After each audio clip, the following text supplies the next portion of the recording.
ہمیں پروان تیرے شمع ضیا بار فلا ہے، ہمالیہ سے بھی اونچا میرا مینار فلا۔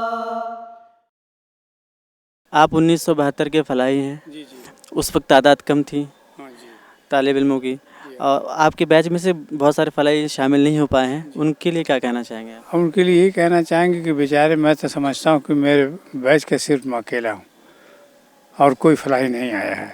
کچھ لوگوں نے یہ بھی مجھے بتایا کہ ہمارے پاس کوئی اطلاع نہیں آئی کسی طرح کی، الا یہ کہ پتہ لگا ہے اخبار سے ایسے ویسے، لیکن جیسے ایک ضابطہ ہوتا ہے اس طریقے سے ہمیں کوئی اطلاع، کئی آدمی سے ہم نے فون کر کے بھی معلوم کیا کہ نہیں، ہمیں تو کوئی اطلاع نہیں آئی ہے۔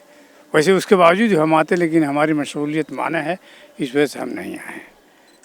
انجمن کا یہ نواں اجلاس جو ہے روایتی پروگرام کے مقابلے میں تھوڑا مختلف تھا۔ اس میں نمائش کا بھی انعقاد کیا گیا جس میں فلاحیوں کی کارکردگی کو منظر عام پہ لایا گیا۔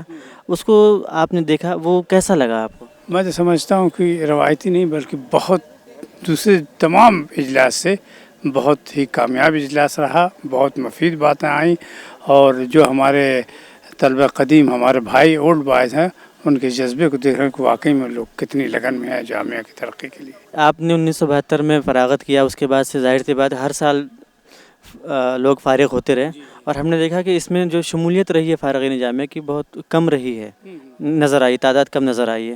تو اس کی کچھ خاص وجہ ہے یا پھر ان کی اپنی ذاتی مشغولیت ہو سکتی ہے؟ میں تو سمجھتا ہوں کہ کوئی خاص فرق نہیں، بلکہ زیادہ ہی لوگ رہے، کیونکہ ہم لوگ زمانے میں تو بہت کم رہتے تھے کلاس میں نا، 10 5 ایسے ہی فارغ ہوتے تھے اور زیادہ رہتے نہیں تھے۔ تو اس کی کوئی خاص وجہ نہیں ہے۔ اب کچھ کی تعلیم کا رجحان کچھ دوسرے انداز سے میرا خیال ہوگا۔ ہر لڑکا جو ہے ایم اے پی ایچ ڈی کر کے کہیں کچھ ملازمت کرنا چاہتا، وہ تحریکی جذبہ تو تھا۔ پہلے ہمارے زمانے میں باقاعدہ جمعہ کے دن لوگ ہر گاؤں کے مسلم گاؤں میں جاتے تھے اور خطبہ دیتے تھے بچے، ہے نا۔ اب نہیں ایسا ہو رہا ہے، وہ تحریکی جذبہ جو جیسے وہ ختم ہو گیا ہے، لیکن پڑھنے پڑھانے کو رجحان ہے، لوگ پڑھتے ہیں اور یہی سوچتے ہیں کہ یہاں پڑھ کے جائیں، یونیورسٹی میں جائیں اور بڑی ڈگری لیں اور بڑی نوکری ہم کو ملے، یہ پیش نظر ان کو ہمیشہ رہتا ہے۔